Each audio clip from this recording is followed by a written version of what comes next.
இந்த இடஒதுக்கீட்டை பாதுகாக்க வேண்டும் என்று சொன்னால் நமக்கென்ற ஒரு அமைப்பு தேவைப்படுகிறது, நமக்கென்ற அரசியல் அதிகாரம் தேவைப்படுகிறது. அந்த அரசியல் அதிகாரத்தை பெறுவதற்கான ஒரு அமைப்பிலே தன்னை இணைத்துக் கொண்டு நாம் ஓர் அணியிலே திரண்டு போராடுவதன் மூலமாகத்தான் இந்த இடஒதுக்கீட்டை நம்மால் பாதுகாக்க முடியும் என்கிற யதார்த்த நிலையை நாம் புரிந்து கொள்ள வேண்டும். எல்லா நிலையிலும் போராடணும். இந்த 14 ஆண்டு காலத்தில் அருந்ததியர் உள்ளிட ஒதுக்கீட்டிலே பயன்பெற்ற என்னுடைய சொந்தங்கள் அரசு ஊழியர்கள் என்ன செய்து கொண்டிருக்கிறார்கள்?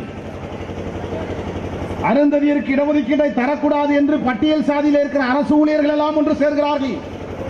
இந்த இடஒதுக்கீடுடைய பயனை பெற்ற அருந்ததிய அரசு ஊழியர்கள் ஒன்று சேர ஏன் தயக்கம் காட்டுகிறீர்கள்?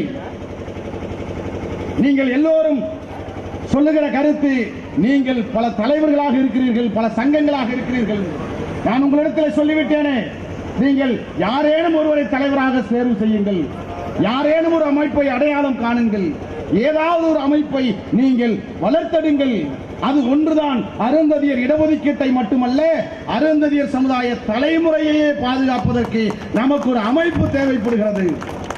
யார் உதவி செய்தாலும் செய்யவில்லை என்றாலும், யார் எதிர்த்து நின்றாலும், யார் துரோகம் செய்தாலும் எல்லா தடைகளையும் உடைத்து இந்த புலிப்படை அருந்ததியர் உள்ளிடஒதுக்கீட்டை பாதுகாக்கும் என்கிற ஒப்பற்ற ஒரு ஒப்புதலை இந்த மண்ணிலே விதைத்து அதற்கான களப்பணியை தமிழ் புலிகள் கட்சி மிக தீவிரமாக முன்னெடுக்கும் என்பதை சொல்லி, இந்த வாய்ப்பினை தந்த தலித் விடுதலை இயக்கத்தை சார்ந்த பொதுச் செயலாளர் அண்ணன் சசிகுமார் அவர்களுக்கும், தலித் விடுதலை இயக்கத்தை சார்ந்த அனைத்து மட்ட பொறுப்பாளர்களுக்கும் நான் சார்ந்திருக்கிற தமிழ் புலிகள் கட்சியின் சார்பிலே மீண்டும் ஒரு முறை நெஞ்சார்ந்த நன்றி சொல்லி இந்த பொதுக்கூட்டத்தை நிறைவு செய்கிறேன். நன்றி.